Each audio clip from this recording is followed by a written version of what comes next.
জলসার পর্দায়, যার আধো আধো কথায় মুগ্ধ হাজার হাজার দর্শক। যে ছোট্ট অভিনেত্রীর অভিনয় দেখে অনেক সময় বড় বড় শিল্পীরাও অবাক হয়ে যান। সেই বাবলি সুন্দরী ধারাবাহিকের খুদে তারকা শ্রীনিকা এবার পা রাখতে চলেছে বড় পর্দায়। হ্যাঁ, ঠিকই শুনেছেন। টেলিভিশনের গণ্ডি পেরিয়ে এবার সিনেমায় গুরুত্বপূর্ণ চরিত্রে দেখা যাবে এই ছোট্ট প্রতিভাকে।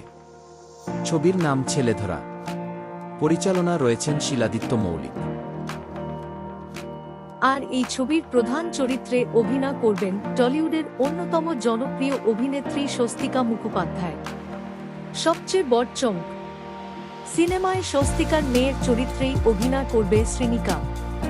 ইতিমধ্যেই এই খবর ঘিরে উত্তেজনা ছড়িয়েছে দর্শকদের মধ্যে। জানা গিয়েছে এটি একটি ইন্দো আমেরিকান যৌথ প্রযোজনার ছবি। শুটিং হবে অরুণাচল প্রদেশের মনোরম ইটানগর এবং জিরো ভ্যালিতে। ছবিটি প্রযোজনা করছেন প্রতীক মজুমদার ও অনিন্দিতা মুখোপাধ্যায়। আর চিত্রগ্রহণের দায়িত্বে রয়েছেন ইতালির খ্যাতনামা সিনেমাটোগ্রাফার ভিনসেনজো কন্ডোরেলি। এবার আসা যাক ছবির গল্পে। ছেলেধরা মূলত একটি ফ্যামিলি থ্রিলার। স্বস্তিকা মুখোপাধ্যায় অভিনয় করছেন বৃষ্টি নামে এক মায়ের চরিত্রে। নিজের মেয়ের জন্মদিনের সন্তানকে নিয়ে বাড়ি ছেড়ে বেরিয়ে পড়েন তিনি।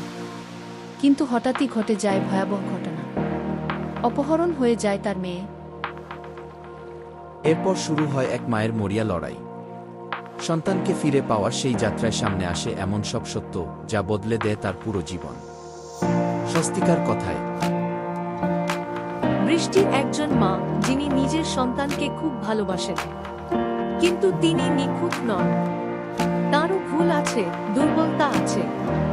আর সেই কারণেই চরিত্রটির সঙ্গে নিজেকে খুব সহজে মেলাতে পেরেছি। অন্যদিকে এই ছবির মাধ্যমে শ্রীনিকার অভিনয় জীবনে খুলে গেল এক নতুন দরজা। ছোট পর্দায় জনপ্রিয়তার পর এবার বড় পর্দায় নিজের প্রতিভা প্রমাণ করার বড় সুযোগ তার সামনে। এখন দেখার বিষয়, ছেলেধরা ছবিতে শ্রীনিকার অভিনয় কি দর্শকদের মন জয় করতে পারে? আপনার কি মনে হয়? কমেন্ট করে অবশ্যই জানাবেন। আর টলিউড ও বাংলা বিনোদনের সব লেটেস্ট আপডেট সবার আগে পেতে এখনই সাবস্ক্রাইব করুন আমাদের চ্যানেল।